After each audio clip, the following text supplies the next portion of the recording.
మాజీ మంత్రి పెద్దిరెడ్డికి బిగిస్తున్న ఉచ్చు అంటూ ఒక పోస్ట్ వైరల్ అవుతూ ఉందండి. ఏంటంటే బొగ్గమఠం భూముల విషయంలో క్రిమినల్ కేసులు దిశగా ఏపీ ప్రభుత్వం వెళ్తూ ఉంది.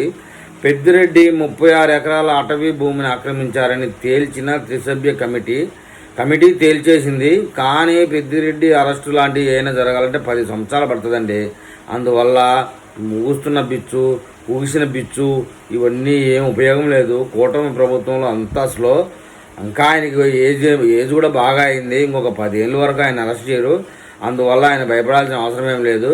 అయితే ఆక్రమణ భూములో బుగ్గమఠం ల్యాండ్ 3 ఎకరాలు మాత్రం ఉన్నట్లు గుర్తింపట.